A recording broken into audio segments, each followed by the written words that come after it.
Hey everybody, welcome to the AquaGoat Twitch AMA. It is June 18. We really appreciate that everybody is here to join us, ask questions, and etc.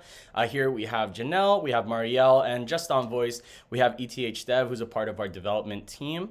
Really excited to have everybody here again. It's been a pretty crazy past few days. As we can see, it's been a dip market-wide, not just with AquaGoat, but Bitcoin, BNB, etc. So, I mean, we're all holding strong with you. If you can afford, buy the dip. That's what we've been doing. But otherwise, if you can't, just hold and hodl, diamond hands all the way. If you guys got any questions, whether you're on Twitch or you're on Discord, feel free to ask any in the chat, and we would be more than happy to answer anything you guys got. If you're wondering where the other faces are right now, Chris and TMG Dude and Martin are also in the Twitch chat, just moderating the chat as well. Cody himself, he's caught up in a little bit of work. He works in legal, so a lot of paperwork going on right now. And with Steven, he's just still taking some personal time off for himself just to kind of recoup, relax and get a little bit of R&R. So, yeah. Awesome. All right, so to start, this is a little fun question. So someone said, hi, what is our dabbing mascot's name? I think the community has called him Max after Mark Zuckerberg's goat.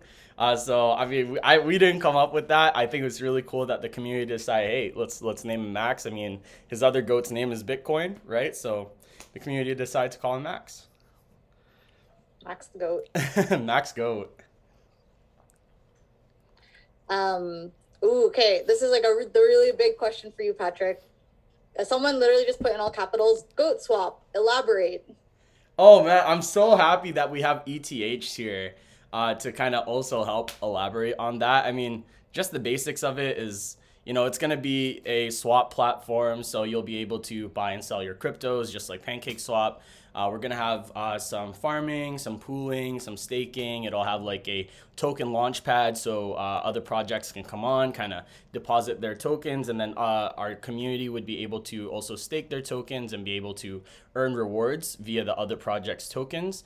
And then there's like a lot more super cool features that I think it's better if Ethdev can actually elaborate more on those, because those are a bit more of his ideas. ETH, you there? Yeah. Yeah. Initially the idea was to, there's thousands of tokens out there that have these, PancakeSwap clones. And, we're really wanting to do something that stands out from the crowd of the other tokens. So we are going to have that basic swap functionality with the farms, the pools, the staking, the launch pad, and everything that you would expect with a PancakeSwap. The UI is going to look way different. So, I mean, you wouldn't know it was a clone from PancakeSwap, and it is being programmed from scratch from bottom to top. But we do plan to add, and they're somewhat proprietary at this point. Sorry, man, I'm kind of nervous. No, you're good. You're good. No problem. But it's kind of proprietary at this point. We're wanting to introduce some really unique features, like charity baskets and some other stuff that I don't really want to give away just because it's so awesome that we don't really want anyone to copy it. It's just going to be huge. I guess since you mentioned the baskets, I mean, is it okay if I kind of say what the baskets are for? Okay. Yeah. It's the vote to stake basically, because we have community polls, right, for charities. So rather than just voting on a normal poll and going on Telegram, Twitter, etc., what you'll actually be able to do is either take your AquaGoat tokens or you'll be able to take your AquaGoat tokens and you'll be able to stake into these pools where you would be locking your tokens into a basket with the name of the charity that you're voting for that week, and then you would be earning APY for staking your tokens there. And then I believe there's different rewards that we've set up for that, whether it's going to be AquaGoat tokens or the platform token. And then, I mean, I wish we could also talk about the super cool stuff that you came up with, ETH, because I don't want to give it away either, but it's really cool, and I think it's really going to set us apart from the rest of these PancakeSwap clones that are out there, 100%. Yeah, guys, just hold, man. It really is going to be huge. Like, I was even kind of running it by, a couple of the other admins. Like, it'd be cool if we kind of went into some of these details, but we're like, we got to be careful because with all these tokens in a dip right now, they could steal our idea, Right. So like that's really the most we want to give away right now. Yeah. There's a really huge component with this, but just think it's just going to be a huge ecosystem. Yeah. And let your mind imagine from there. But I'm really excited. 100%. I think, Janelle, I have a question for you whenever you're ready. People are just asking questions. We posted recently the video with our awesome Alex Cam, Mr. Alexander Yee, posting a little bit more about the details about the hatchery. A couple people were a bit concerned because they saw like the little bucket and they saw the little turtles and they thought that's where they were going to be. Are you maybe able to elaborate on or clarify for the people? Because they were concerned, of course, because we want to take care of the turtles. They want to get more ideas about the hatchery. Maybe you can give a little bit of feedback or clarification on what the update is on the hatchery, and then they can understand a little bit better as to what's going on. Yeah, so I mean, I don't deal with the day-to-day like going ons with the hatchery. That's more Alex's wheelhouse, since Alexander Yee is the one that we're partnering with, but they're definitely not staying in those buckets. I'm assuming that they were just hatched and it was just to, clean them off, like give them some hydration, because out of thousands of baby turtles that are born, literally only 1 or 2 actually survive and make it into the water. So having the turtle hatchery increases their survival rate by so much more, rather than them getting picked, because they're pretty much at the bottom of the food chain as they're trying to migrate from the nesting place where the mama turtle deposits them and then leaves. From that nest that they hatch in all the way to the ocean, they get picked off by seagulls, crabs, every animal that you can think of. And then also, before, the villagers would actually take the turtle eggs and sell them or eat them. But now the villagers are being educated that they could actually create a better financial system by actually preserving their environment, by cleaning the beaches, which is how we're also contributing, and also by making sure that they have a good place for the mama turtles to land and lay their eggs. So the bucket is not where they're permanently staying. They have those, if you see in the pictures, they have those green fences. I don't know how you what the technical term for it is, but that's to protect the eggs from getting eaten by anything around that normally would eat the turtle eggs or the baby turtles as they're born. And then they help the baby turtles get safely to the ocean, let them get a little bit stronger and stuff first, so that they have a higher survival rate rather than 1 in 1,000, for example. So long answer short, no, they don't live in those buckets. They don't stay as turtle soup, guys.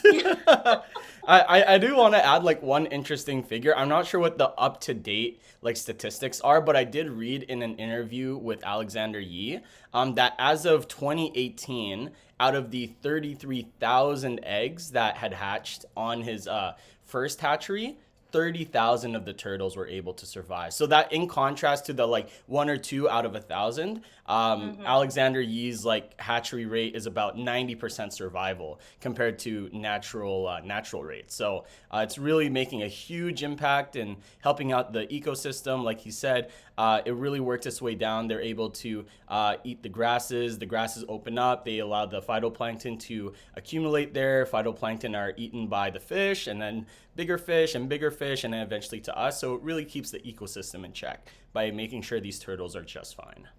Yeah. And then like another factor with these turtles, like why they're not able to survive is like all these predators. That's like a really big emphasis that we need to put out, is that like, you know, it's like a food chain, right? And the reason why they're not able to make it into these oceans is because, you know, their natural predators are, you know, trying to eat them for survival. Right. So what they do, again, Alexander Yee tries to at least instill some strength, and then from there they are then put out into the wild. Again, like Janelle said, they are not put in the buckets. They're not meant to live in the buckets for the rest of their life. That's not what we're trying to do, and that's not what we're trying to establish here at AquaGoat. We're actually trying to, I guess, say, you know, rehabilitate, I guess, for lack of a better word. And then once they're grown to a part where they're a lot more stronger, then they're put out into the wild. So just for clarification, no buckets. Yeah. And the human impact also is what we're trying to mitigate with the turtles, like making sure that like humans are contributing to the positive, like the growth of the turtle population rather than the decline. Yes. Okay, so I have another question here. So someone asked, can you confirm that the tokenomics with Bitmart is set up and we could expect reflection payouts during Bitmart's normal distribution schedule, so the 10th to the 11th of the month? I understand that, yes, Bitmart is the same with our tokenomics as they are with other projects like SafeMoon and others. Payout for distributions are paid out monthly. I believe before the 10th is what they told us. So before the 10th of every month, you should be receiving your distribution payouts. I think there's a really nice feature. It really incentivizes hodling, because if you don't hold until the next month before the 10th, then you're not going to get your redistribution. So yes, you should be getting your tokenomics. If you do not, please contact us, or even better, contact Bitmart support, and I'm pretty sure that they'll be able to answer your questions a bit better. We obviously don't work in the inner dealings of Bitmart, so they should be able to provide you guys with the best answer. If you are looking for, I guess, like daily tokenomics or more regular, I know LBank themselves offers daily tokenomics. So if you wanted to, I don't know, like I'm not saying you should, but if you wanted to move your tokens over from Bitmart over into LBank, so you can start getting daily redistributions as well. It's totally up to you guys. Or if you wanted to open up an account on LBank and purchase tokens that way, so you get daily redistributions. That's I think like the most regular and most often for exchanges supporting tokenomics, as far as I know. But back to the Bitmart question, yes, every month before the 10th, you should receive your distributions. Awesome. Thank you for answering that, Patrick. Janelle, do you have any questions from Discord? Nope. Nope, nothing yet. Yeah, I think everybody who would have been on Discord is on the Twitch right now. Perfect. Okay, no worries. I mean, that's always good. Let's see. So,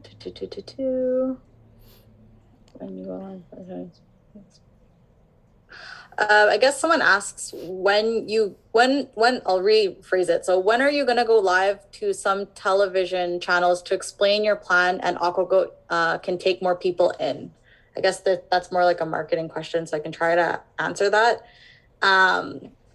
So I've been talking to a lot of news articles lately. I'm not going to disclose which ones, just because, again, until they're confirmed, I don't want to be able to announce that just yet.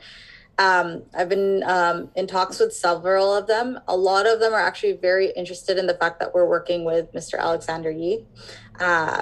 They're still in the negotiation periods. I can't definitively confirm that we are going to be working with said news articles, but in terms of the fantastic news that we were able to distribute to the community, I wanted to capitalize on that opportunity to be able to, you know, broadcast this to a larger audience. And so I've been trying to get in talks with a couple of the bigger news channels. Like you said, before the Alexander Yee collaboration, we do have an article on Bitcoin.com, which is still pretty exciting, and that's really active. We've gone well over, I believe, 20,000 impressions or something or other along those lines, which is really great. That means a lot of people are reading the article, becoming more aware about AquaGoat. So there's that. But again, as for right now, I don't have anything definitive or concrete that I can announce with regards to any news outlets offering a either an article or an interview about us just yet. But that is something that is on my radar, and hopefully I am able to negotiate a proper deal with them so that I can announce that to the community and we can bring more awareness to AquaGoat. Can I jump in?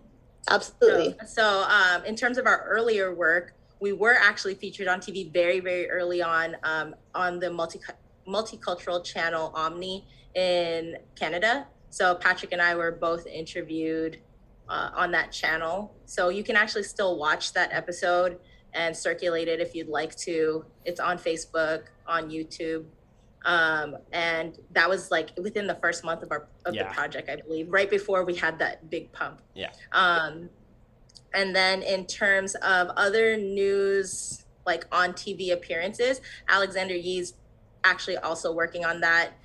Within the next few weeks, he's predicting he'll be able to land some TV interviews about and talk about the partnership, especially with some of the bigger organizations in Malaysia. That's something that he's working on and he feels pretty positive about. Again, no promises until like all those deals are done, but that's definitely in the works. And we also have another potential partnership that I don't want to give away yet, but it does have to do with beauty. I'll say that. And that will give us some news coverage and also some TV coverage as well. So keep on the lookout. That's your hint for today, beauty. Excited about that one, actually. Some people actually don't know who you are, Ethdev. Did you want to maybe introduce yourself and your contribution or role in the team, if you're still there? Yeah, no, so I came in, Patrick and Steven, a lot of people were already in it. I joined later, so, I joined with, there's probably only like 10 people on the Telegram at the time, like a transaction every hour. Yeah, I remember that. I didn't see it going anywhere. I just was like, I was farming cake before and I put a little bit in it. But I just hung out on Telegram and different things. And I do have a software engineering degree and a background, about 15 years experience with it. But I can't really go on video and really dox myself because it would basically not be in my best interest in the line of work that I'm in. And being that, I'm not paying my bills with crypto or anything like that. So, got to keep the lights on. So, until I can do it full time, but I kind of volunteered myself, at first we were saying, hey, it'd be cool to have like a AquaGoat track app. So I kind of head that up, a couple other software engineers that were under me in Discord. I kind of directed it and helped them, we kind of coordinated on, okay, where can we pull this data from? That was the hard part. It was like, okay, what APIs are there that will return the data the fastest? Some of them cost. And then it was like, okay, well, what do we want to write this in? Well, we want to eventually port it to mobile for iPhone and Android. Well, we probably need to use React TypeScript so we can, easily convert that into an app. So we kind of, I kind of work with directing. I don't really do any of the coding as of right now. But I do have a programming background. So I do have a lot of experience with it. Not so much blockchain like Solidity, but I know a little bit of Solidity, but I write a lot of other languages and Solidity does not look hard. So I'm kind of stepping into the role of just helping, and I'm volunteering. I'm not being paid or anything like that. So we got that AquaGoat track app out for you guys to test out, and we will be doing some different color schemes to it and different layouts. Honestly, we're not graphics people, so I'm kind of reaching out to a couple of people on the graphics team to see if even if they can make something in like Adobe Photoshop, just like how do you think it should look, just like give us a visual, and then we can kind of program it and make the colors, all that, and add the logos and different things. So it is the beta version. There is more development in the works, like what Patrick was mentioning. So we are working. There really is a development team for AquaGoat. It's not, it's more to it than just the charity and, the Safe Moon type tokens. There's real development behind this. Awesome. Thank you so much. I just wanted to make a quick correction on what I said earlier. So it's on Shaw Multicultural Channel. So just to clarify. For the TV Sorry interview, about that. right? Yes. Yeah, Patrick was also on Coin Talk America or something. I saw on YouTube. Yeah, Crypto Coin Show, right? Yeah. Yeah, and there's some serious investors there, more your serious, I want to say the older crowd, which, I'm a little older. That's stuff I'm into, serious investing and, serious on a more serious level. So, yeah, that was pretty cool to see on there. Right. Awesome. Yeah, that was Ethdev's suggestion to allow us to get that interview. So I was able to pursue that with Crypto Coin Talks, and that was really awesome. So thank you for that, by the way. Yes. Yeah. Can I make a comment about the hatchery too, by the way? So somebody was asking about the look of the hatchery and the sign and stuff. So that's not the actual hatchery yet.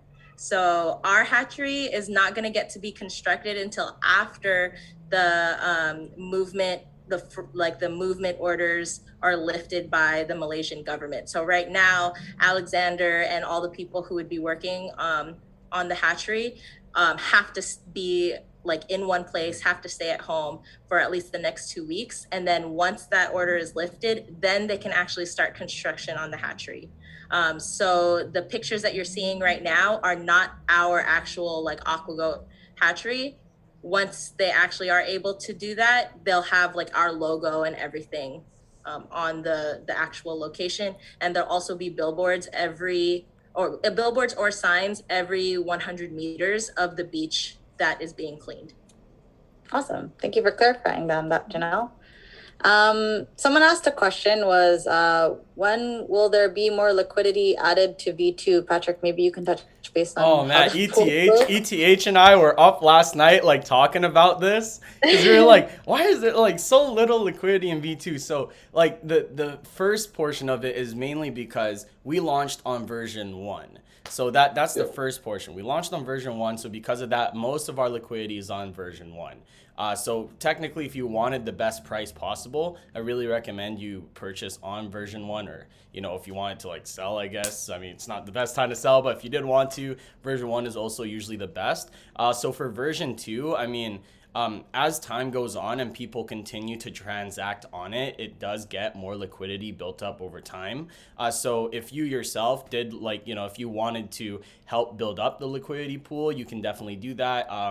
Olive.cash, which is one of our partners from before, they do actually have a AquaGoat-BNB liquidity farm. So if you did want to, you can go PancakeSwap, create some AquaGoat-BNB LPs, and then you can also stake on Olive.cash. So then at least you're also receiving rewards for having your LPs. And by depositing liquidity, you help build up that liquidity pool. And in turn, everybody else gets to have a much better transactional experience if you do deposit your liquidity into the pool.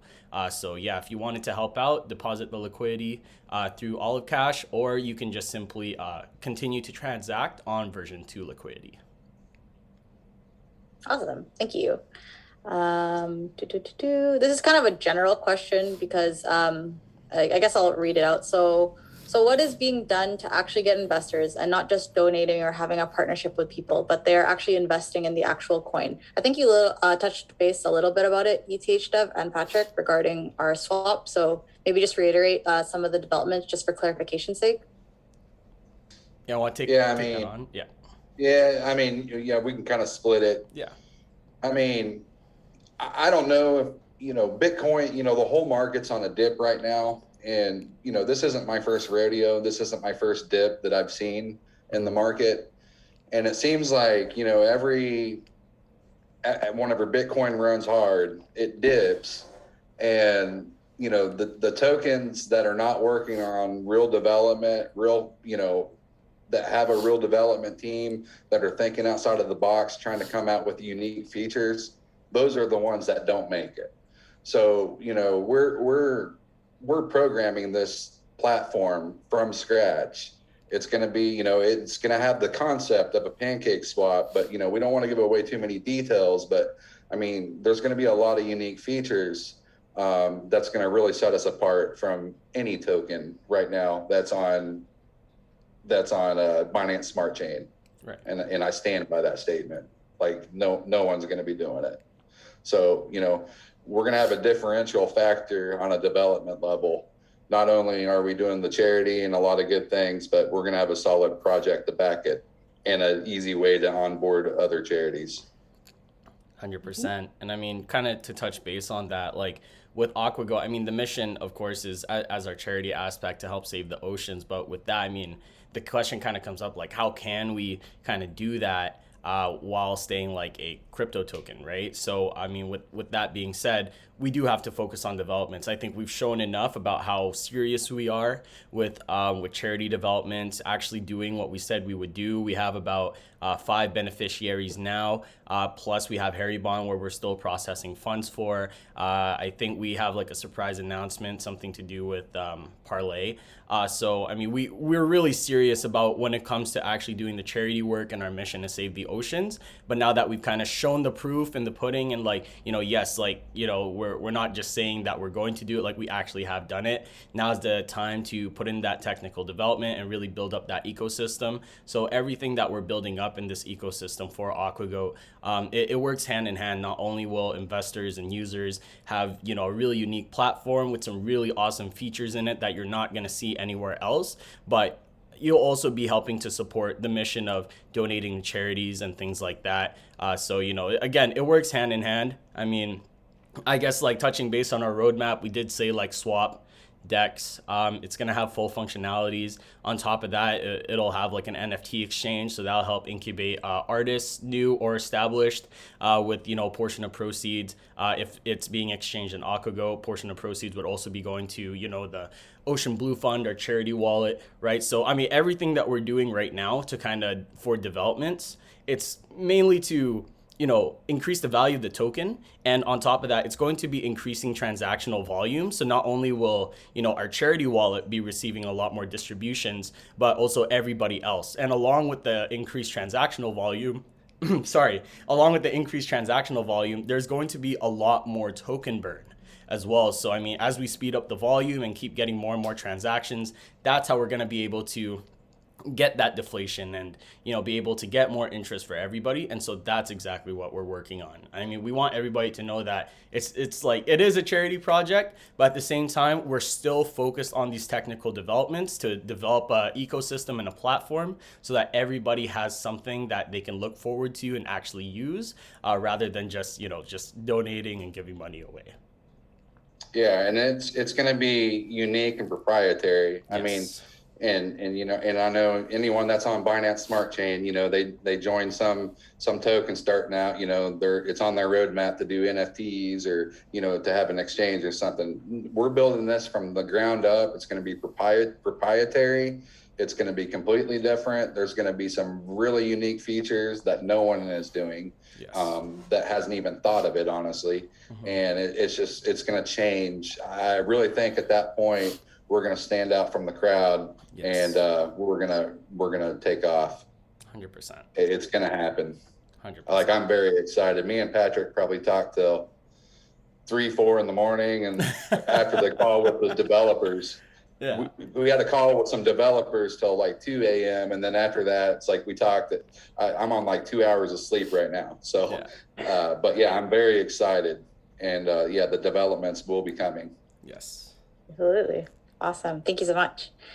This is a great segue question to kind of settle in. Some people are asking about manual burns. Patrick, you know the answer to this one if you want to reiterate. No manual burns. In my honest opinion, like, manual burns really disrupt tokenomics. It's really going to eat into the distributions. I mean, I see the appeal. You lower the supply, lower the market cap, you give more space for the token to grow in price. But I mean, we're doing that on an organic level. So organic meaning that, you know, every transaction already is causing token burn. I believe right now, like we started with 0.8% of every transaction going to be burned. Since then, it has increased to about, I think, 0.93, 0.94%. I mean, eventually we're going to hit 1% of every transaction, and then 1.1%, 1.2, 1.3, you know, and as that also happens, the thing is like your distributions for everybody, like if you're holding, you're going to keep the same amount of distributions, you know. Technically you'll get more over time because your amount of AquaGoat will increase, but over time, and like the amount of redistributions compared to the burn is actually going to decrease. There's going to be more burn happening than distributions over time. So I mean, technically it is in your best interest to just hold, and you know, because not only are tokens being burned every transaction, but you're going to be earning interest, and so again, it's really organic with our tokenomics.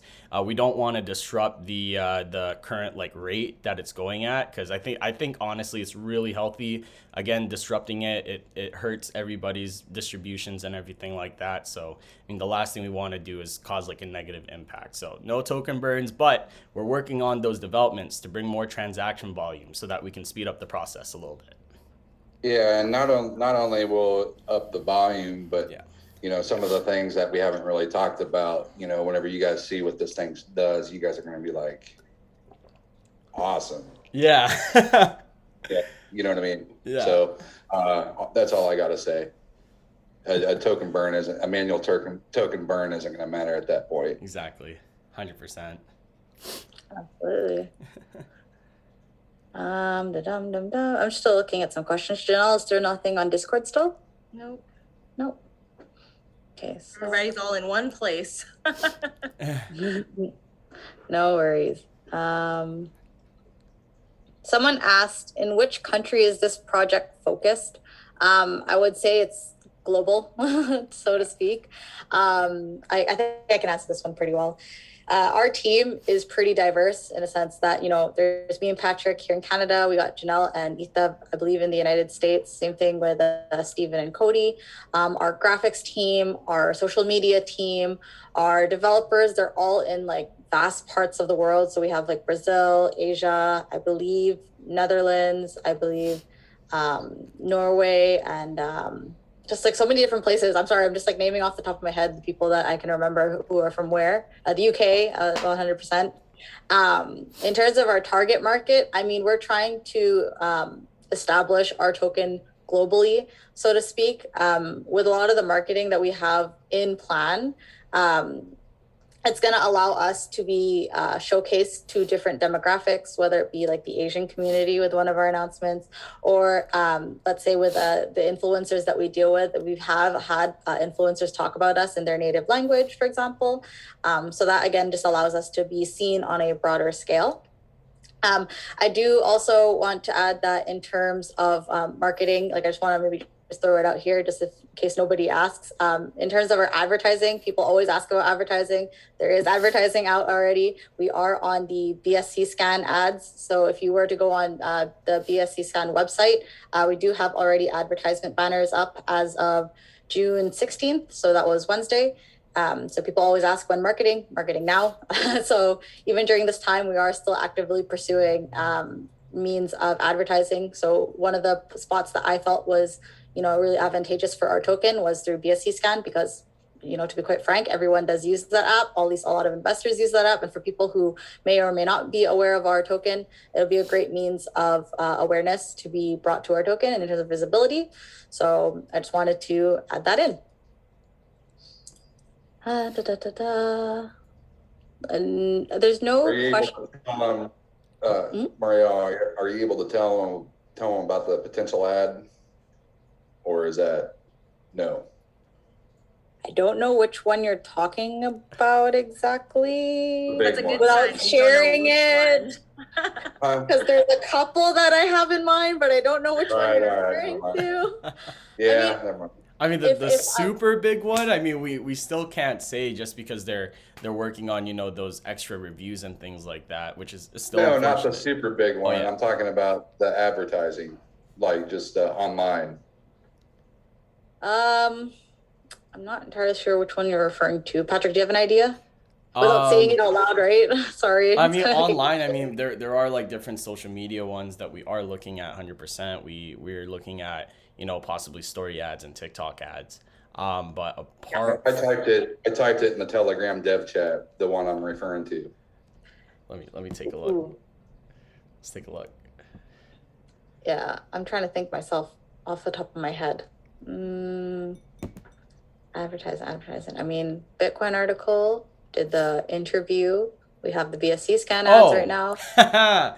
all right, that big one. I mean, yes. So we can technically talk about that. I guess it's not really a major thing. So basically, what Ethdev was alluding to is the PooCoin ad. So we are looking into that. Essentially, we are looking into getting into the vetted list.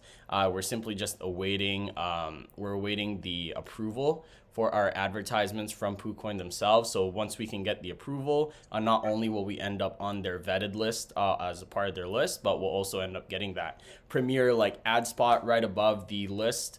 So we should be getting a decent amount of coverage that way, spreading our name out to different investors and things like that. I'm pretty sure that from a value investing point of view, as scary as the dip is for us, as new investors kind of come in and check the chart, they're gonna see, wow, like these guys are at a really good discount. Honestly, like it's about maybe 15 times from the all-time high right now. If we hit even 10x, like 10x is a really good like return. Hitting all-time high 15x from now, like that's really going to be an incentive to a lot of investors. So yes, we are pursuing that 100%.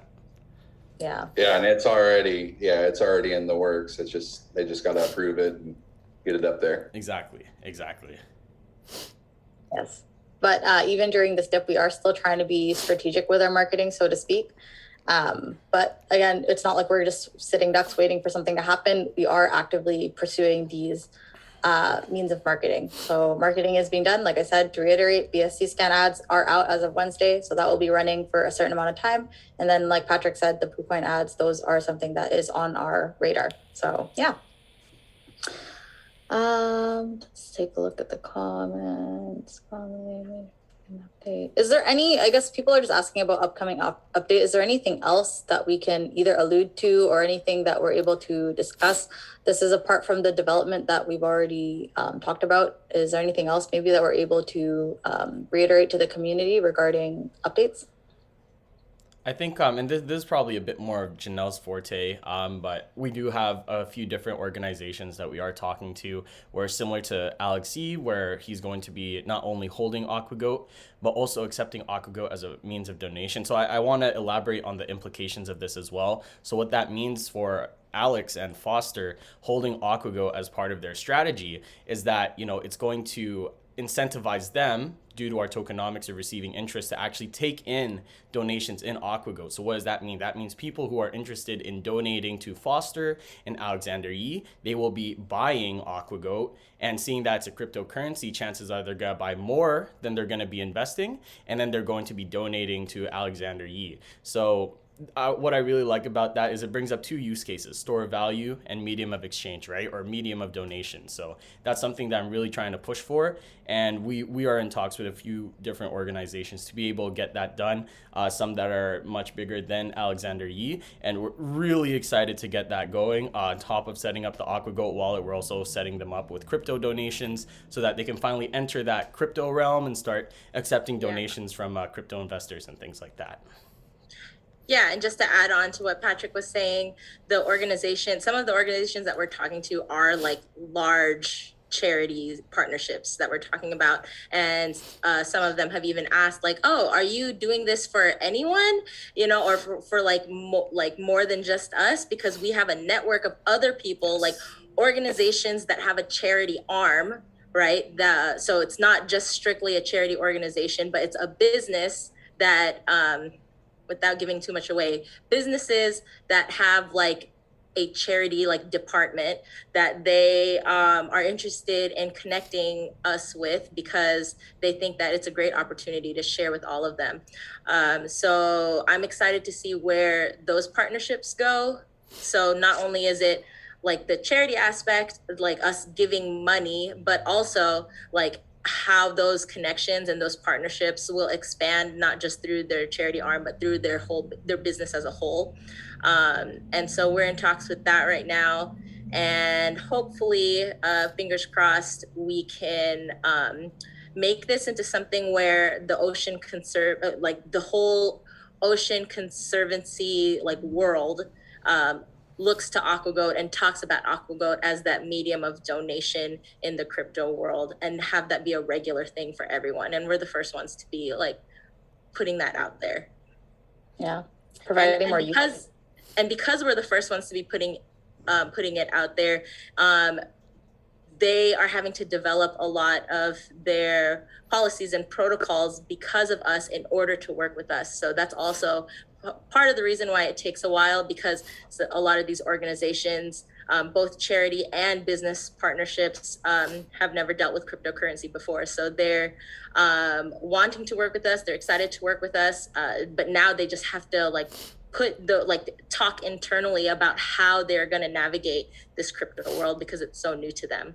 So that's something that we are patiently waiting to hear back from, and we are continuing to be in talks with them. Awesome. Thank you, Janelle. That was awesome.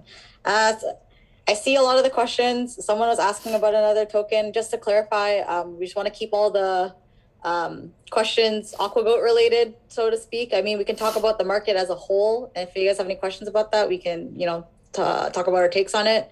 But in terms of what we're going to be talking about in our AMA, just please keep it AquaGoat related. I'm unfortunately not able to answer any questions regarding other tokens. So just to clarify, I didn't want to not acknowledge your question, so I do apologize. I do see like that message kind of relating to that other token. I think what their point is the difference between our token and that other token is that the other token was much more established. And like, I want to add on to what they're saying. So they're talking about SafeMoon. I mean, that's totally fine. In my honest opinion, like SafeMoon is kind of like, it's like our Bitcoin, so to say, right? Like they're the leader of this like decentralized token stuff. You know what I mean? So I mean, with SafeMoon, like the difference right now is that they were able to launch in the middle of the previous bull run. So like they launched in March. So not only did they launch during the middle of a bull run, but they had a lot of copycats. And those copycats basically, as they kind of fell and didn't succeed, well, that just advertises the real deal, right? So that ends up feeding into the SafeMoon like holder amount and things like that. So they first have the situation of being able to launch during the middle of the bull run, and second, those different projects that were trying to emulate them and end up just bringing them more traction, and third, I mean, they've just been here for a lot longer. That's the main thing of it. I think they were here for like 4 to 6 weeks earlier than us, right? So I mean, that's the only thing, and like the unfortunate part right now is that we're in the middle of a bearish trend. So it's not even only us that's dipping right now. I mean, my entire portfolio is like down. Everything like on my Binance portfolio is down. Even my stock portfolio is down. So like everything is down market wide. It's just a part of the market right now. But once Bitcoin, in my opinion, gives us a little bit more clarity, hopefully if it can break past, I think like 41 or 42K and continues to ride on upwards to a new all-time high, more confidence will develop in the crypto markets, and with more confidence means more altcoin confidence as well. Yeah, and for the record, SafeMoon, yeah, like Patrick was saying, they came out in the beginning of a bull run, but yeah, I mean, and they really established the whole tokenomics and different things. But yeah, I mean, there was different tokens before SafeMoon that was doing the same thing. They're actually just a fork of B. Yeah. So, B was doing a lot of the same stuff before, and it was just the hype that came out, the name SafeMoon, and, we're in the middle of a bull market, and they kind of had that advantage. So I would say that would be the difference. Yes. As far as from a chart perspective. Yeah. But yeah, they're dipping just as hard. So. Yeah. Yeah. And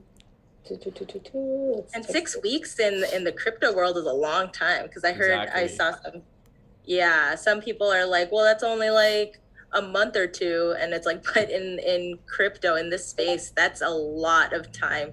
Yeah. I mean, just look at how people get scared over like one day or even like a few hours. Yeah. What more, like 6 weeks? I remember like watching the SafeMoon chart, and like I actually looked at the first day, and they went from like tens of thousands market cap to like I think like 25 million or something within the first few days. So I mean, think about that. Like basically in like 3 or 4 days, they did like 100x.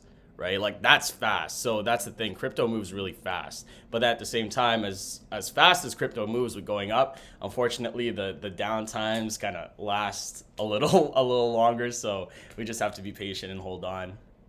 Yeah, and if you think about other tokens that came out at the same time that we did, like we're still here, and I don't see a lot of those tokens that came out at the same time as us being active or being anywhere anymore.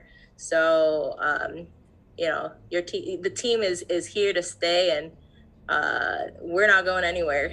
Yeah, I want to add to that. I think AquaGoat really is like the first ocean-centered coin, because I remember like people were messaging me like, yo man, like we got competition. There's like this token and that token that's doing the same thing. And like, you know, I look at their chart right now and I'm like, they're not here anymore. Literally after 1 month, or not even 1 month, like 3-4 days, not even, like they rug. And like they just pull out. Yeah. So I mean, that's the difference with us, is that a lot of different scams, a lot of rug pulls are being like weeded out during this bear market. And with that being said, I mean, as you know, different projects kind of fall down and stop trying, that just gives us less competition. And you know, there's going to be more investors out there that are looking for a good project. So with less competition, we're able to get a much bigger part of the market share. Yeah, I mean, this was the first ocean cleanup token, charity token. I mean, I know after that there was, you know, some that's come and gone since then, but yeah, this was definitely the original. 100%. And some of the ones that weren't rug pulls or honeypots or scams or whatever, that are still here are struggling like way hard. Yeah. And their memberships have fallen to like the hundreds. You know, so that's just something to consider, that even with the dip, even as the dip keeps getting like deeper, our community is still really strong across so many platforms, like across our Twitter, Telegram, Instagram, Facebook, like everywhere. Our community is super strong. So as scared as people get, and as much as people are like worried, our community is really big. And really, we have a lot of really loyal diamond hands in our group. outside of the team, even. The more we dip, it's like the more we dip, it's like the harder we want to work. It's like, it's almost motivating. Yeah. Well, I mean, like, irregardless, like we still hustle hard, right? Like there's so many things that are going on, right? As the team leads, we already know like how many avenues we are gonna continue to pursue. And like we're nowhere near like the end of it. We're just at the beginning. Like I think one thing that I want to add is that like we're like nearing 3 months. Like we're like by July will be a 3-month-old project. Like this is 2 months of growth, like over 250,000 holders, and we're probably nearing closer to the 300,000 mark if I'm not mistaken. How many I think more than 8 exchanges exactly that we've been listed on. Like there's just been countless developments. We've, you know, been able to partner with Foster Alexander Yee specifically. Like there's just so many things going on. And you know, the thing that people keep, you know, asking us about, they're like, what's the next development? I'm like, we've already have so many developments made, right? And this is not even near close to what we anticipated even in the first 2 months. Like there is even more that we have, you know, going on. Unfortunately, I know it's hard because like we're not able to disclose a lot of the things that we want to share, but like as an avid investor of cryptocurrency, like, you know, the patient ones always win, right? So again, this is not financial advice, full disclosure, but this is my personal opinion.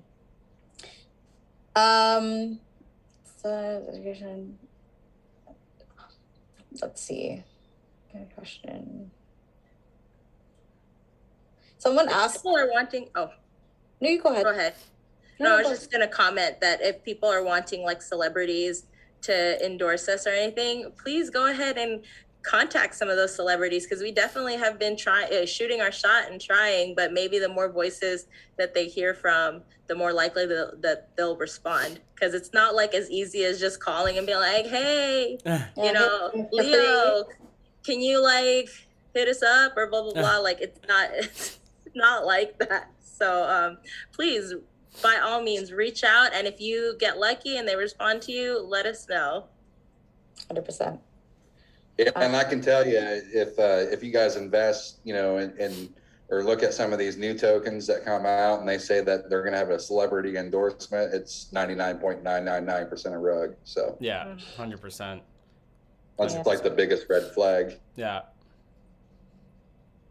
You guys gotta pay attention to that, yeah, because you never know, right? So, and we're not here for like, you know, just like sparkle effects. We're actually here for long-term growth. Like if we were here just to like, you know, shill and then that be it, right? Like that's not what we're trying to do, right? Like we still want to make developments, we still want to be visible, but you know, not for like the immediate gratification. It's for the ongoing growth that we're trying to establish. I mean, I want to like kind of reestablish something that Steven said way before, is that, you know, like celebrities and all that is great, like, but we definitely want to have a working product first before we actually get out and, you know, say like, hey, like, look at us. Because I mean, if we have something to show, then it makes it worth a lot more, right? You can actually put a value to it, apart from just saying, yeah, we are going to release it and things. I mean, like, I guess it's kind of hypocritical that I'm saying that because we don't even have photos of like the UI yet, but that's something that the developers are still working on, along with all of the features for our app. So I mean, we really want to focus on making sure that we have a working product, or at least something to show for it, before we start going a lot harder with it, because otherwise it becomes speculation and it leads to pump and dump like kind of feelings. And I mean, you know, the last thing we want is for people to be buying into a pump that starts going parabolic just to end up in a lot of pain like what's happening right now. So we want to reduce as much investor pain as possible. Mm-hmm. Yeah, And we definitely. also learned sorry, go ahead. Oh no, I was gonna say, yeah, definitely. And I mean, if you look at all these tokens, you know, they've all done the same thing. You know, they pumped up real high, Twitters and you know, lots of hype and different things. And I think we're just kind of at a point now where it's like, let's let the development and what's being done speak for itself. Cause that's, you know, that's the best thing you can do. Right. And that's where we've always been. You know, we've done the promotions and different things, but you know, it's always been a focus on charity, but now we're hitting the development hard too. Mm-hmm. So 100%. And for people who are asking about marketing these developments ASAP, we definitely learned that we need to make sure that a lot more loose ends have been tied before we start spreading like hype about something. Yeah. So yeah, that's why we're not spreading marketing right now about it, because we still need to make sure all loose ends are tied. 100%. I'm just looking through the comments, guys, so just bear with me. Yeah. Yeah.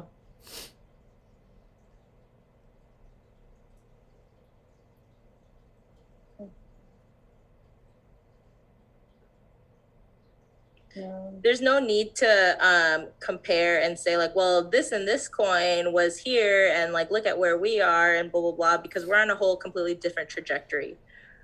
We are doing something completely different from what other tokens are doing. And we have a lot of developments that other crypto haven't even embarked on yet. And those things take time. So it's kind of not accurate to compare us to any other token, because there's just so many things that we're doing that is outside of the crypto space that we're about to break through once those things are, once those loose ends are tied and once everything is solidified legally. Like, we're going to be doing a lot of things that these other tokens that people are referring to like aren't even on yet. So yeah, just wait. There's no need to compare us or to be worried that like, oh, well, how come we're not at this place compared to this? Yeah, don't even worry about that. because we're doing things a lot differently. Exactly. I mean, I just want to say, like, find me another charity token that actually has organizations using their token and taking their token and, you know, using it as part of their strategy. And I'll wait right here because, I mean, you can't find another charity token like that. You know, like, I mean, like, I think in the charity token game, like, there are some big ones, 100%. I mean, I'm not afraid to, like say that, right? There is Elongate as kind of like the biggest one. They're kind of the first, but not even Elongate has their own token being used by other different charities, right? Like here we are, we made that first step in this kind of decentralized crypto world to be able to get that going. And we still have other organizations, big organizations that are going to be using our token in their operations and in their strategies. So, I mean, find me another token that's doing that same thing and I'll just wait right here. And we'll be able to say the same thing too whenever we get our developments out. It's like, find us another token that's doing this. Yeah, you know? 100%. Oh, 100%. That's such a good. We're not wanting to be like anyone else. Exactly. Yeah. I know the initial kickoff and the tokenomics and you know, and different things that some of these DeFi projects, you know, the self-yield generating protocol, that there are a lot of tokens doing that, but you know, we're going to be stepping out of the box on a development level. We're already stepping out of the box as far as, you know, the charity and what they're doing on their side. Exactly.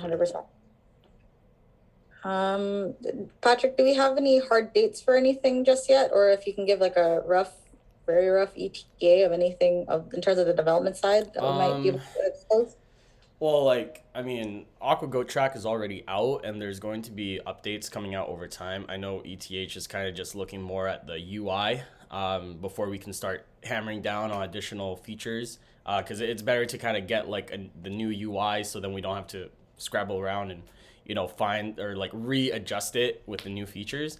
So there's that. I know with GoatSwap, it's looking at middle to late of July. That's kind of the time frame that we were given. But when we did talk to the developers last night, we did tell them that, you know, like we kind of want to get these features like out and, you know, have the community be able to use them. You know, the main thing here is that we want people to actually be able to see a working product. So we told them, like, you know, we kind of worked out like a list of phases to kind of go by.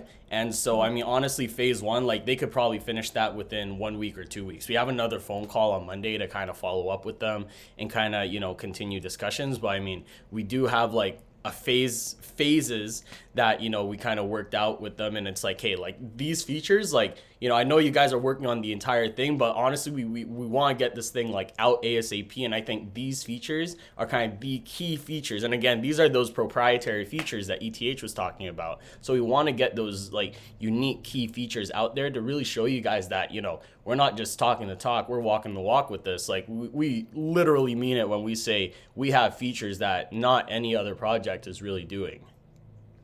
Yeah, the phase one that comes out will be game changing. It'll change DeFi. It'll change every token on DeFi. So to compare us to another token, just wait. We're walking the walk with this. So I'm excited for that first feature. Honestly, like when you came up with that idea, ETH, like that really blew my mind, honestly. So yeah, I'm excited for it, 100%. I appreciate it. Yeah. Someone asked, will we be partaking in surfing events? Have you contacted surfers? We were supposed to. Please watch the Jeep Pro Surf Ranch, currently hosted by Adobe in the World Surf League. Currently on stream from today to the 20th. We wish we could be there, but unfortunately not right now. But hopefully in the future in another event. A future event. Yeah. Say less. That's the best way to explain it. No questions just as of yet. Is there anything else that we can announce or anything that we were able to talk about?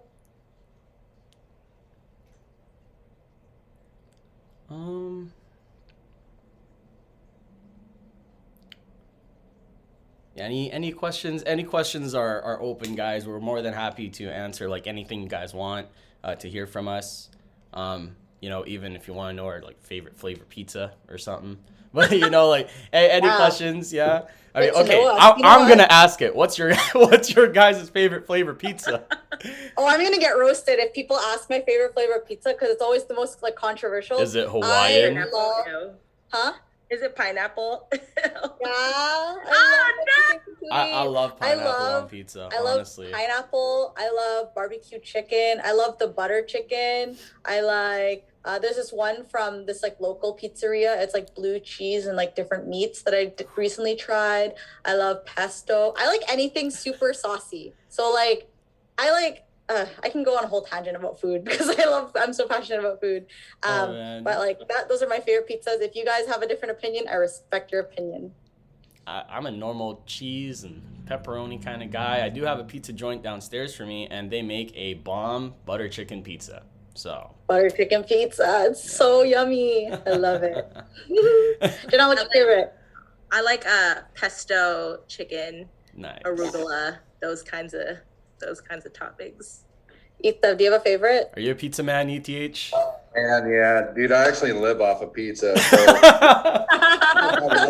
like I'll drink coffee and energy drinks for probably 2 days and won't eat a lot, and then I'll order a pizza and eat the whole pizza. Damn. But normally I like Domino's, like the cheeseburger pizza, the Philly cheesesteak.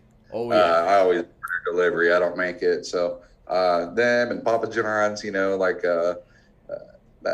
they have cheese and pepperoni, and you know, always get some chicken wings with it. You know, go all out, and I won't eat for a couple more days. So yeah, that's basically what I live on. It's probably not very healthy, but it's delicious. It's worth it. I want to reiterate, like, if you guys have questions, like, to even like get to know the team leads, like, you know, a lot of people ask, they're like, I always see that odd comment every now and then on the social medias or on the internet in general. They're like, are you guys even real? I'm like, I mean, you guys can ask us like really any question, right? It can be about Aqua, or it could be like a question for us, like what's our favorite pizza, right? So, I mean, if you guys have questions for us, feel free to let us know because we're here to answer them. And then, of course, primarily we are able to answer anything AquaGoat related. So, yeah.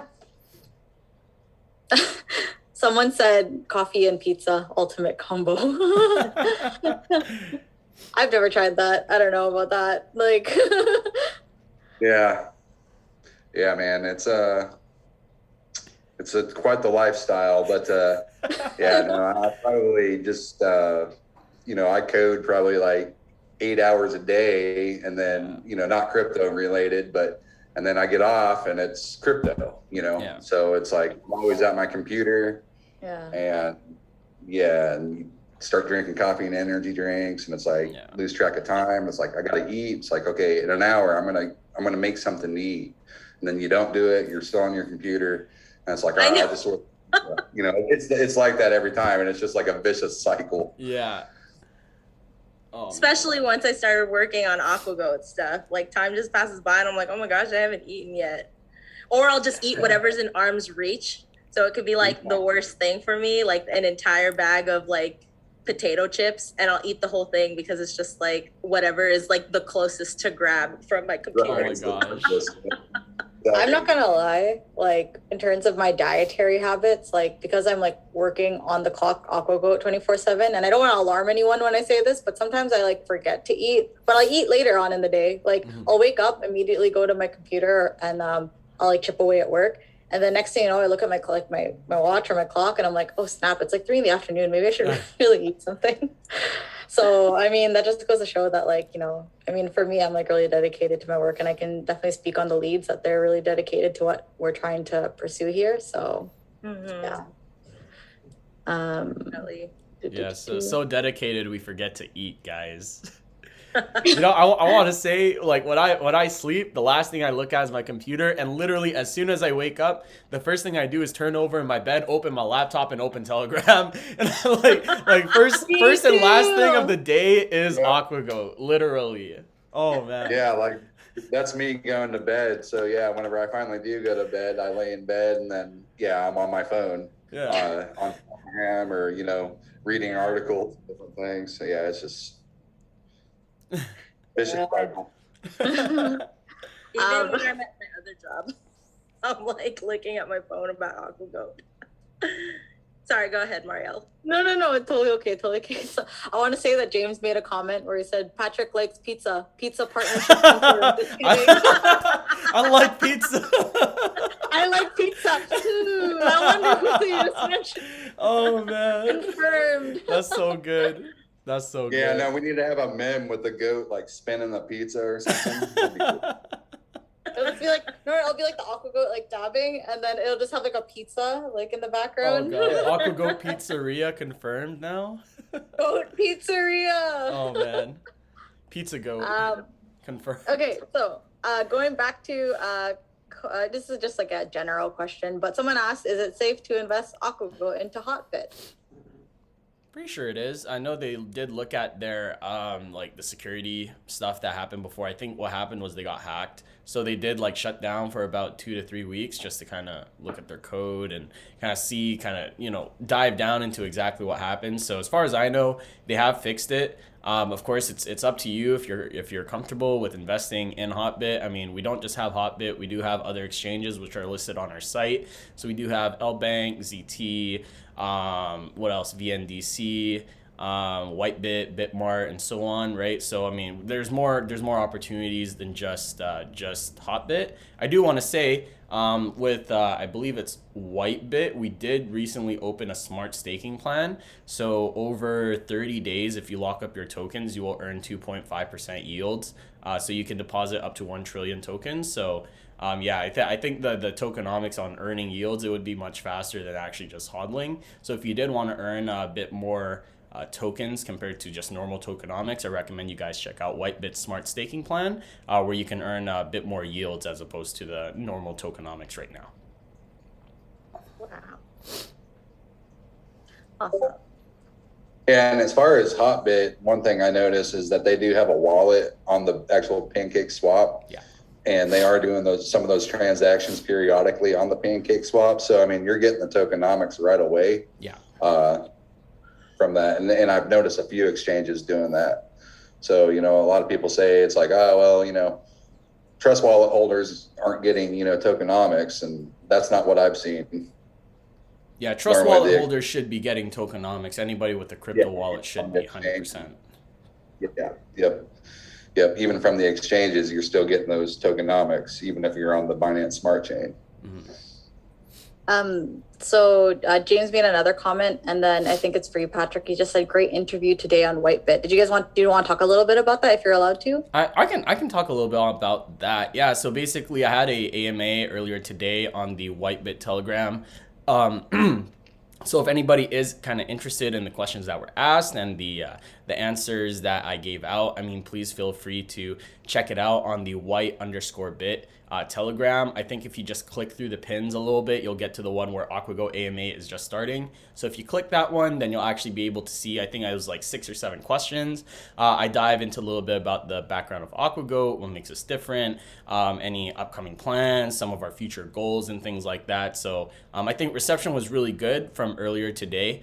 We did see a decent amount of buys that came in after being on the AMA. And even after the AMA, I got flooded with a lot of questions right after. Like literally they unmuted the chat, and within like 30 seconds, like 200 questions showed up right after. And I'm like, oh my gosh, guys, like if you guys want to ask me more questions, head over to the AquaGoat Telegram. So I think it was really good. It was a really good hit. And a lot of people I think are really interested now in AquaGoat. So that was a really great way for us to kind of get ourselves out there, help investors learn a little bit more about us. And overall it was really great. Awesome. All right. Someone actually asked a personal question for all the leads. They asked, what kind of music does the team listen to? So Patrick, do you want to go first? Oh, I keep going first. Well, one of you guys go first now. Please. Janelle, please. you go first. Go ahead, Mariel. Oh my God. Okay, I will go first. I am a huge Drake stan. Just because, I just love Drake. I mean, I'm from Canada, and Drake, if you're listening, by a very, very small chance, I would love to meet you one day. I've been to your concerts. I love Drake. I love rap. I also listen to a lot of BTS. I'm kind of a BTS stan because of my sister. K-pop? Really? Yeah. I'm so surprised. Okay. You know what happened? It's my sister. She comes into my room and then she's just like, Mariel, you need to listen to this K-pop song. And like, she doesn't like, it's not even a question, it's a statement. She'll just hit play. And then I'm just like, all right. But then I listen to it. I'm like, okay, this kind of rocks. So, but like, I listen to a lot of BTS. I listen to Drake. I listen to a lot of EDM. This is kind of a big question for me because I listen to like all kinds of music. I listen to I like Tiesto, I like Martin Garrix, I love Griffin. I mean, for Martin, this is a shout out to you. I've been listening to the Taylor Swift album all day this morning because I know how much you love Taylor Swift, so I'm getting into that for you. What else? I mean, I listen to country music. There's this one song that I've been like fawning over, which is Tennessee Whiskey. That one's my favorite country song. I can keep going. You guys, someone needs to stop me because there's so much like, pop. I love Ariana Grande. I get compared a lot to her, and I'm just like, no, you cannot compare me to. Oh, it's the ponytails. It's the ponytails, 100%. So I love Ariana Grande. I love Pink Sweats. I like. Can you guys go? Because I'm gonna okay. Oh my gosh. Go your turn. Okay, fine. Okay, so I like to listen a little bit to everything because I teach before the pandemic, I used to teach group fitness classes. So I'd have to listen to whatever has a really good beat that you could either do cycling or kickboxing to. So that's usually what I decided to base my music choices on. But when it's not gym related, I would listen to 90s R&B, and I love show tunes. So I'm a big musical theater nerd. I love 90s R&B. And oh my gosh, 90s R&B, nothing else tops that. And also because he's from the Bay Area, I love E40. So hey. Oh yeah. That's my jam. ETH, what's your playlist? Man, I listen to all kinds of stuff. I was heavy into Metallica, nice, heavier stuff as a younger kid, and now I still listen to a lot of the heavier stuff.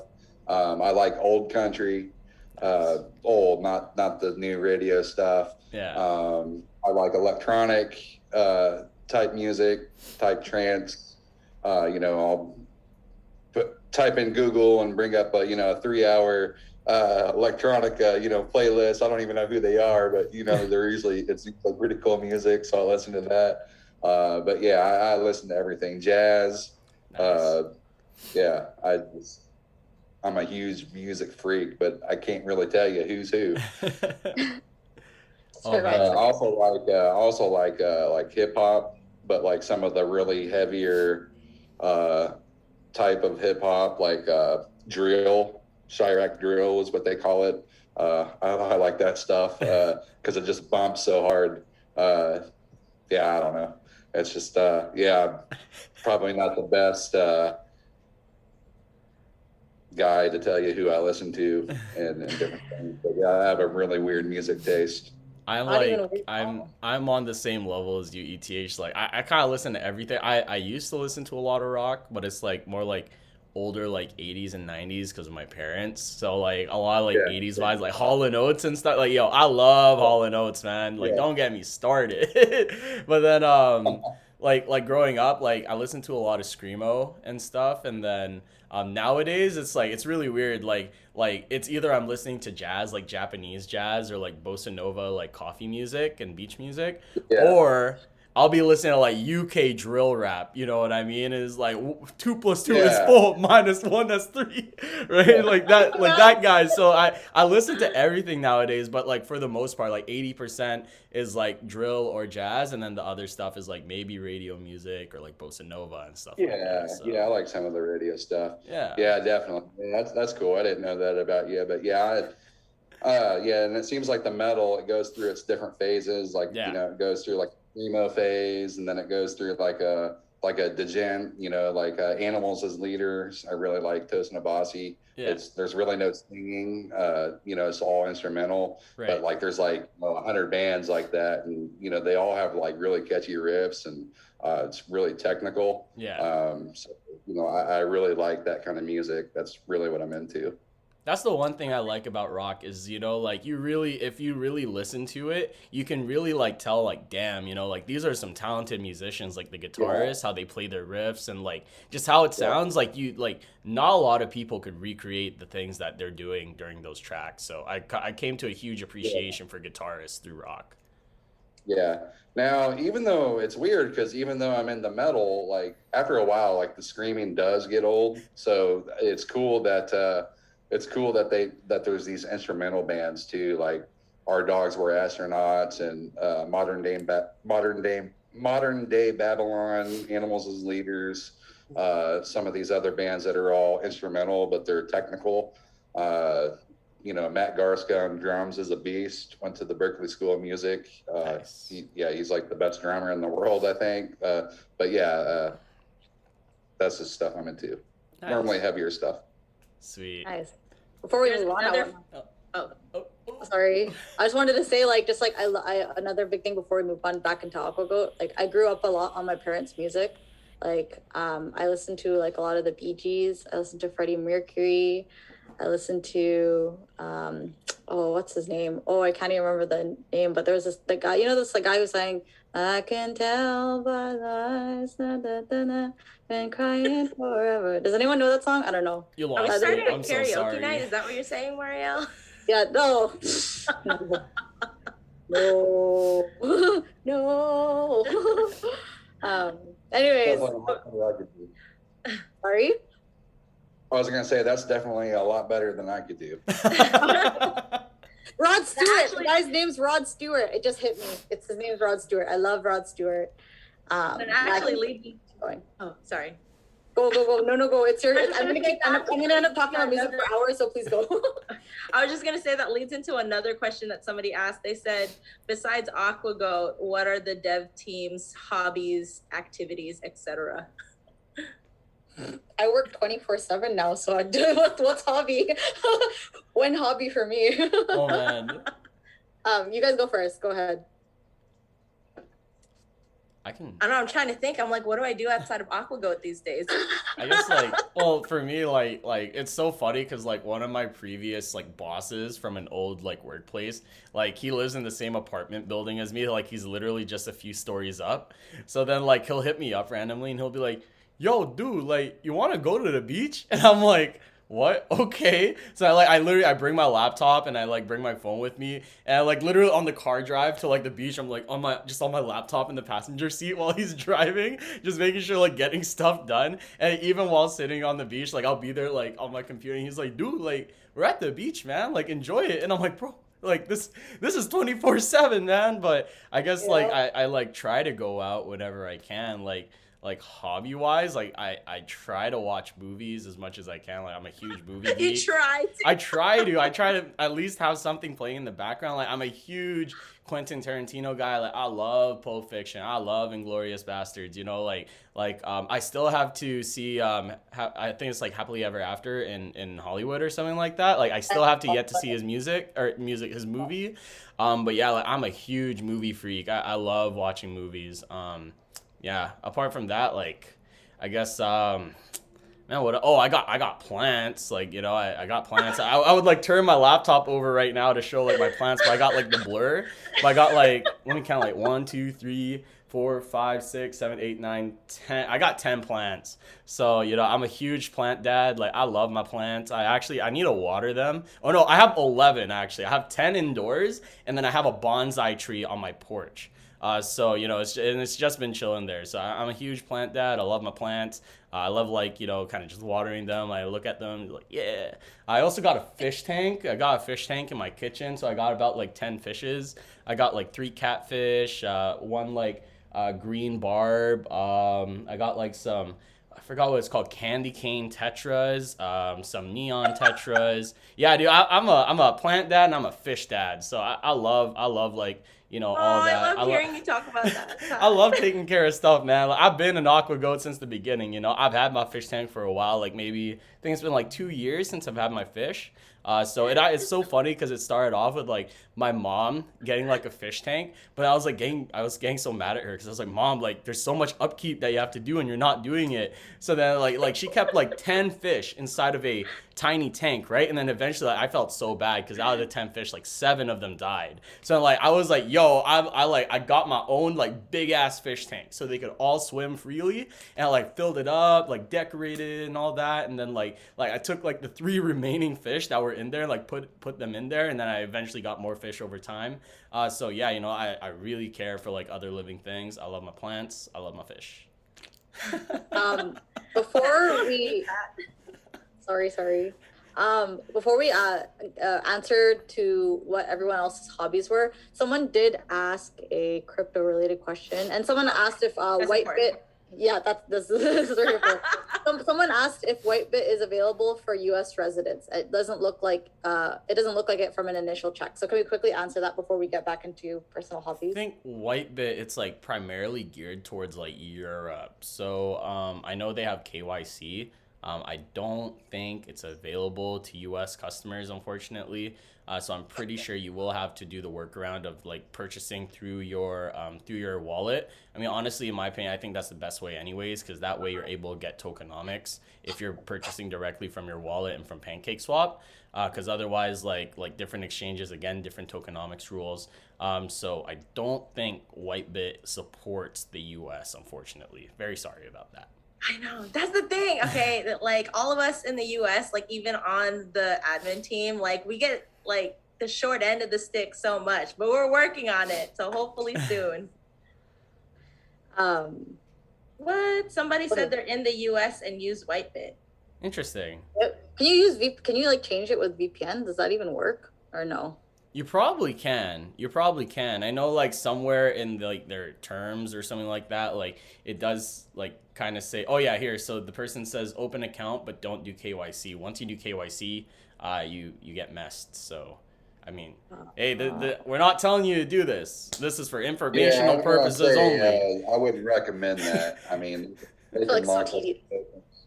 If they find an IP that you're coming through, you know, they check those IPs, and if you're coming through the U.S., and if you have funds in there, they could lock those funds up. Exactly. So. Yeah. So I mean, the last thing you want is to have those funds locked because they realize you're from the U.S. So I mean, tread with caution. We're not recommending this, but you kind of can. There are some workarounds. Yeah. Before we continue the question of everyone else's hobbies, let's do an announcement about the Rocket League stuff, because I think that's a really good idea. Yes. Yes. You want to talk about that? Or okay. Yeah, I mean, so it's really cool because Eggs from Snowge reached out to me. So he was the one that first like offered to get us onto their swap the very first time as like one of the first few tokens getting listed. And just recently, we got added to a Rocket League Invitational. So essentially there's an esports tourney being held by Hoge Gaming, and I believe there's 8 projects that are there. So it's got to be it's being led by Hoge, and then there's Snowge, AquaGoat, what else? Leica Coin, NCat, I think there's like Donut Cat or something like that, and then I think there's also Moonstar and Tardigrades. I feel like I got everybody. But yeah, so basically it's 3v3s. There will be quarterfinals, semifinals, then finals. Each match has got to be best out of 3, with the final match being best out of 5.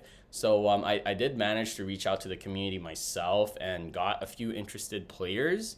So really happy to see that some people were interested in that, and we got some top tier players that are interested. So I mean, you know, I hope we win. You know, it's pretty good publicity, and I like how Hoge is doing that whole esports stuff. So, you know, really cool for us to be able to be a part of their tournament. Their first one had like 4 of them. It was like Poodle, Hoge, Snowge, and another dog token. So yeah, really cool to be a part of it. Awesome. Okay, Janelle, did you want to talk about your hobbies before we let's let some more questions fill up? What are your hobbies? Okay. I was just thinking that there were more questions that are. Oh, did you want to answer the first? Related to, yeah, because I feel like they're important. Oh, cool. So somebody said, what So can you tell me what makes AquaGoat special from other DeFi projects? And then there was a question previously that was related to like, how does the team feel about the infighting between DeFi projects? I think we can all talk about what you guys like about AquaGoat. I think that's actually a really good question. For me, because like I'm not a really experienced crypto investor. I mean, prior to, all I did was like buy Ethereum and then sell Ethereum when it was high and then rebuy back in when it was low and kind of let that cycle on. That's how I kind of first got introduced into crypto. And it's actually because of Patrick. He was so kind enough to teach me about this whole crypto sphere. So shout outs to you. Patrick, I'm actually friends with him for like a very long time. I've known him since I was like in high school. So like he's been a really long, big friend of mine, and like he told me all about crypto and what he's been doing, and like I eventually was just like, okay, like let's get into it, like I want to learn. And then that's how I got involved with AquaGoat. And the reason why I'm so grateful, apart from me and Patrick's wonderful friendship, is that like our community is just so strong. Is like that's one of the biggest points that I want to make, is that like the people that I've met through this token, these are going to be like the friendships that I want to hold on to for like I hope for a very long time. Same. Because like I've learned so much from everyone in the community. So everyone from graphics, everyone, even some people in development, definitely our social media team. Like I am able to learn so much about the crypto sphere because of AquaGoat. And like that's something to me that stands out, is the community effort. So if you guys have any other takes on why AquaGoat stands out, feel free to share. Yeah, I want to jump in, like, in addition to what you're saying, because I agree, both within our like admin team, the friendships in there, but that we've developed, but also like within the community, like really cool mods, really cool like community members that we've gotten to meet, and the cool partnerships that we've been making with people, like getting to know like some of the partners that we've been talking to a lot. In addition to that, like what I really love about AquaGoat that sets us apart, I think, is because our charity is more than just a marketing ploy. Like I feel like a lot of cryptos will kind of use charity as like a way to be like, oh, look, we're not just like money hungry. Like we actually like are doing stuff and donating, but then outside of donating, like that's it. Right. But I love the fact that our team is doing more than just merely donating to organizations, but we're actually having these long-term partnerships with them. We're actually trying to set them up for success in the crypto world and trying to set them up so that they're moving forward, like they're forward thinking and keeping up with the trends rather than getting left behind as like the financial space continues to grow and develop into the future. So I love that about us. And I think that's something that's going to make us, I know that I know that AquaGoat isn't just about charity, but the fact that our charity arm is so strong and so focused and actually cares about these organizations and cares about the ocean and cares about the turtles, like that makes a huge difference to me compared to other DeFi projects. Patrick, do you want to go, or Ethdev even? ETH, you want to give your take on that? Yeah. So yeah, I've actually been in crypto for a very long time, but I was never into the DeFi space, and so I kind of gave it a shot. I first got into the pancake swap and just staking cake, and then SafeMoon came out, but I kind of missed the hype on that, but I bought it anyways. Didn't make a lot off SafeMoon or anything. And then Elongate came out and people were telling me about it. I still didn't get into it. It pumped. I was like, man, I'm not doing something right. And I was on PooCoin. I was watching the SafeMoon chart. We were on a dip at the time. And I saw the dabbing goat on PooCoin. And I was like, I don't care what this is. That is awesome. It was purely over the goat. I had no idea like how the token worked or what it was about or anything, but I saw the dab and goat on PooCoin. So I joined the Telegram, and it was just only a few people in there, and I was asking questions and different things, and it's like, whoa, this guy, like, he's actually talking to me, like he's like the leader of a crypto project, and I thought it was really cool, like how open the community was. And I was new to the at the time I was new to the whole solidity and contracts. So, they were able to break it down to me, that, hey, this is a renounced contract. Hey, the LPs, it's sent to the dead wallet. And then I was kind of able to understand that and kind of put two and two together that like, okay, this isn't a scam. And I love the goat. So I didn't really ever care about the price. And I probably was, cause like, I'd be like at the coffee shop or something like, yeah, man, I'll be right back. I'm getting a coffee. And like, there'd be like 2 or 3 people in there. It's like, all right, man, we'll see you in a little bit. And then like, but it's just like, it's just to see what it's turned into. But I mainly got in because of the goat, just the logo itself. The dabbing goat I thought was awesome. And I didn't really get in it thinking I was going to make a ton of money or anything. I was just like, that's awesome. Yeah. I wish I'd have invested more, but I didn't invest that much. So I'm not a whaler, but I'm glad to be part of it. 100%. I mean, I'm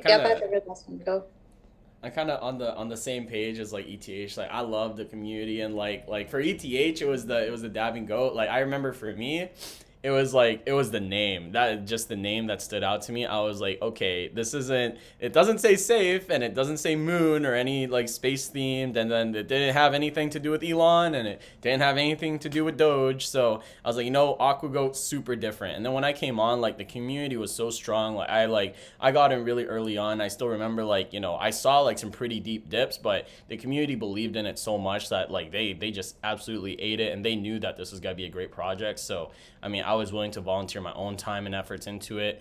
And I mean, even the whole team themselves, like they have been so very like organic in the way that we all kind of came together. I mean, it's all very natural. I still remember like when I got in and there was like, I created like a group chat for all of the chat mods, and then all of a sudden somebody was like, hey, like I made the website, I got us emails, I got the logo, applied to CoinGecko, and it really just came together without anybody really telling each other what to do. Like everybody kind of just already knew, and that's from that point I was like, I think this is a really good project. Like, I think the real difference is that a lot of people say, oh yeah, community project, this and that, but they already have a team from the very beginning, whereas with AquaGoat, like there was no team from the beginning. It's literally like we all just kind of gathered together and we're like, what, like let's make something out of this. We are all volunteer investors that just came together and decided to be the team. There was no team before the token launched. So that's honestly what I really love about AquaGoat. Yeah, and sorry, just to clarify, the name with the dabbing goat is why I liked it. But yeah, I mean, and whenever I joined, it was after Patrick had created the chats and the website, and they were already on CoinMarketCap and Live Coin Watch, I believe, at the time. Mm-hmm. So they're a little established. But I mean, everybody was working in the community, and if you go to other tokens, you may not see that as much. Like, it's normally, just a couple devs and, everyone's asking, when's this going to get done? When's this going to get done? And this was different. There was several people working on different things, volunteering their time and different things. And, like Patrick said, it just kind of all came together organically for sure. And, and I was like, well, I know a little bit of programming, if we ever need anything, I don't mind helping. So it's kind of went from that to now. I love it. Absolutely love it. Janelle, did you have any questions that you felt like didn't need to be answered, or? Oh, somebody was asking about my last name, asking if I was from Brazil. No, I'm Filipino. Yeah, me, Patrick, and Janelle are Filipino, and yeah. If anyone was wondering, based on our last names, we're all Filipino. They're Filipino Canadians, though. Yeah, Filipino American. Yeah, Janelle's Filipino American. Apparently, there's a difference. I just see Filipino. I'm like, we're Filipino. I didn't know either. Somebody else was the one who told me, like, oh, there's a difference, and I was like, okay, my bad. Okay. There's another question. Do you want to end off with the hobbies and then sure. Closing remarks? Sure.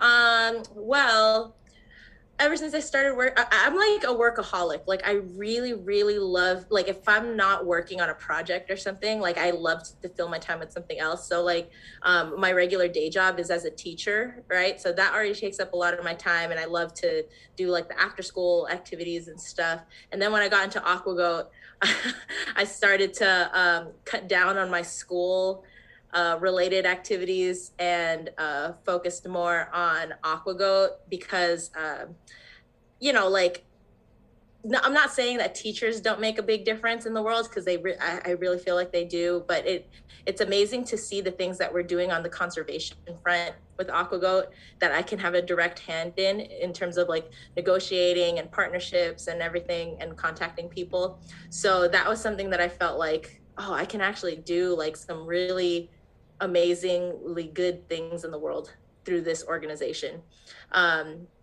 So when I'm not working on either teaching or AquaGoat, like I mentioned, pre-COVID, I used to teach fitness classes at the gym, at different gyms. I used to do kickboxing for fun, cycling, and I used to teach dance classes. If you follow me on my social medias, like I have some posts from back in those times, in the before times, the before COVID times of some of my classes, if you're curious to see them. And so like, yeah, I love to dance and mostly hip hop. I also love ballroom dancing, like swing dancing, ballroom dancing, Latin dancing. I love bachata, salsa, merengue, all those things. I love to draw. I like anything like arts and craftsy. And I'm a really big family person. Like I love spending time with my family. It doesn't matter what we're doing. If we're just watching movies, like we're the kind of people who will pause the movie and like talk about like the implications of this particular detail and make predictions about what's going to happen, just because it's like fun to talk to them about. I have a 104-year-old great grandma who I visit a lot and I talk a lot about on my social medias. And also my 3 godchildren who I talk a lot about on my social medias. I've been spending a lot of time taking care of, helping my best friends, taking care of them.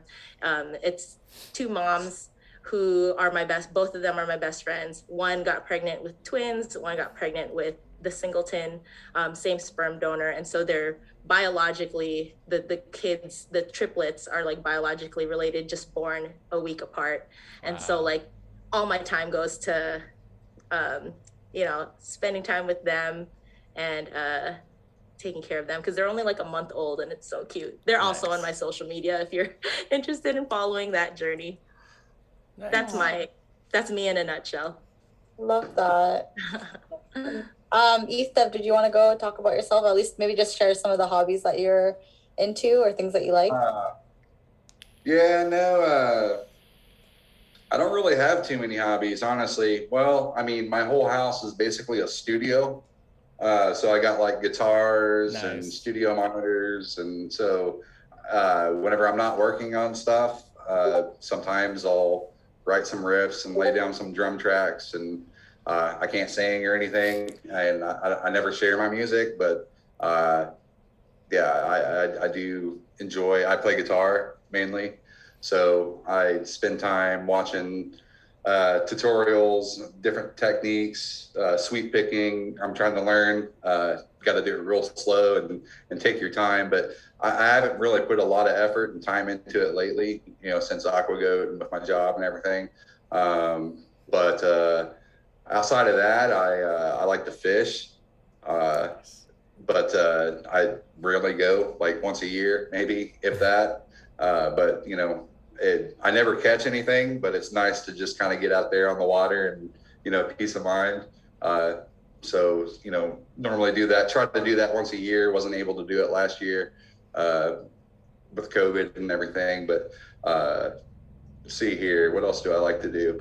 I am kind of a nerd. Like I watch a lot of like programming tutorials and videos on YouTube. Just to like always try to learn how to do something. And it may not be about blockchain. I'm not saying, I spend, all my time doing blockchain, but I watch a lot of like programming tutorials and different things. And then, sometimes it's like, oh man, now I got to get this guy's course, and it's like $80 on their website. So have done that a few times recently. Let's see, what else do I like to do? Oh, I do like to hang out with family. I have 2 brothers that, we're pretty close. So they come over and they're both invested in AquaGoat as well. So, I like to hang out with family. Sometimes I'm not a heavy drinker or anything, but, sometimes we'll get some alcohol and have some fun, do some karaoke and then different things here, to just kind of lighten the load. But I mean, most of the time, I'm at my computer, not doing much. So I don't really have too many hobbies. Sounds like you have a lot. I don't know what you're talking about. I know, You sound like a very interesting individual. I mean, I don't really do much, I guess. I normally just hang out at my house, don't do a lot. So. Oh, that's nice. I think someone asked samba, and then what is samba actually? Oh, it's another kind of like Latin dance. Yeah. Cool. That's fun. I mean, okay, so I'll end it off with myself, I guess. Before COVID, and then before the job that I worked at for like a very long time, I was just working an office job. I was working in like merchandising at one place for like a wholesale apparel company. But before that, I actually pursued makeup artistry. So I used to be a freelance makeup artist.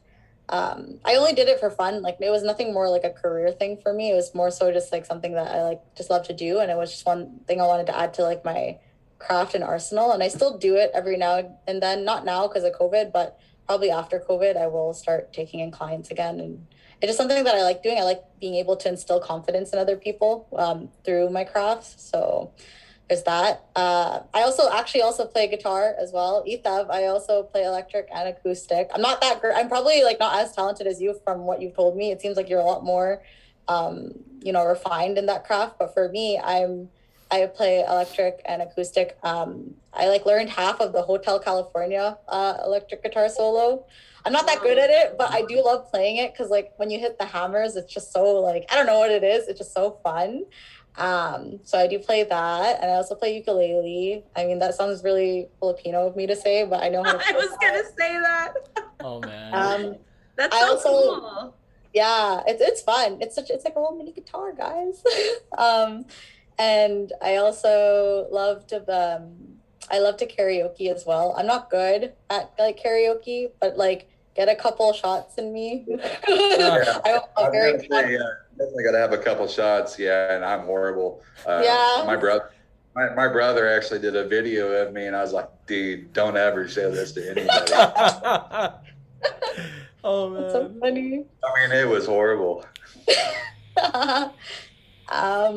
Other than that, I'm trying to think, what do I do for a living? I mean, I love hanging out with my friends. I love picnics. I love fashion. I love clothes. And I need to get rid of clothes because, like, I love thrifting specifically because I know how, like, a big of an impact purchasing, like, manufactured clothes is, damaging to our planet. So I actually do love to thrift. I love saving money. I love crypto. That's how now become my life. And I love learning about crypto because I learn every day when I'm working at AquaGoat. And I just like I'm a very social individual, so I like meeting new people. So hopefully when COVID's over, I get a chance to meet new people through our potential charity work. So like things like ocean cleanups in the future. That's definitely what I want to do. So sure. Yes. Awesome. Yeah, I think in-person stuff. Sorry, did you want to add something? Oh no, I was just saying I can't wait for in-person like cleanup stuff like that. That's what I'm really looking forward to. 100%. I think that's all the questions that we have for today. Patrick, did you want to have any closing remarks? I do see one question. Somebody just asked why the donation amount has stayed at 19.5K for the past few weeks. So we did have like a charity drive for Harry Bond, and we did accrue quite a decent amount. So we're still processing those funds. So that's why we haven't fully updated it yet, just because like they haven't actually received it yet. So we don't want to say we've already donated when we're still processing those funds. So we hope to do it within the next few days here. It's going to be a really big addition to the amount that we have already donated. And we also did something to do with Parlay as well. So we'll be getting an announcement done about that pretty soon here. So yeah, don't worry. We are still donating and stuff. We do have a big amount that we have accrued for Harrybon.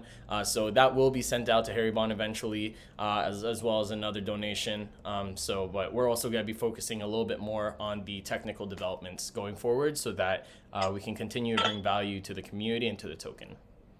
And that's only so that, because in order to make donations, we need to have the funds to be able to do that. Exactly. So the technical development is what's going to be able to let us have more donations 100%. and let us support these charities. So that's, so pausing for now, or like kind of slowing that down for now, long term will let us do more for them. Yes. Awesome. I think that's about it. I guess just to kind of recap, we do have our Rocket League esports tourney on June 3rd. 2 July p.m. 3rd. Oh, sorry, July 3rd. So Rocket League esports tourney, July 3rd at 2 p.m. Eastern time, being held by Hoj_gaming. That is their Twitch channel. Make sure you check it out. It'll be 8 teams, 3v3s. Best of 3, and then final match best of 5. You can catch us on Telegram, t.me/AquaGoat. You can also catch us on our Discord with the link also in our Telegram. Feel free to check us out on Twitter at AquaBSC. We have a Facebook page and a Facebook group. We also have a Medium, AquaGoatFinance.medium.com. We have a Reddit, r/AquaGoatFinance. And I think that's about all the social medias that we got. We have LinkedIn now. Yes. We just reached 122 people. Yay. And it was like 12 people like 3 days ago. Yay. Nice. We also have Instagram, AquaGoat_official. We still have our official Facebook page. We have And a our link tree. Facebook group. Yes, we still have the AquaGoat Facebook group. All of our socials, 100%, all of them are on our website. So https://aquagoat.finance. Our weekly. Oh, sorry. Go ahead. Our weekly education seminars, Tuesdays at 2 p.m. We premiere them live on YouTube. So check us out on that because we want to make sure we have an educated community. And then also shout out to Man on the Moon for making a really cool YouTube video about us today. So if you want to check out Man on the Moon on YouTube, like, comment, and share his video about us. He just posted it a couple hours ago. So thanks a lot. Awesome. And Sweet. we're done. Cool. I guess that's it, everybody. Thank you so much for joining us on this week's AquaGoat AMA. Make sure you tune in next week. It is every Friday at 4 p.m. Pacific, 7 p.m. Eastern time. And if you do feel like you end up missing it or you know somebody that missed it, don't worry. It is posted on the YouTubes.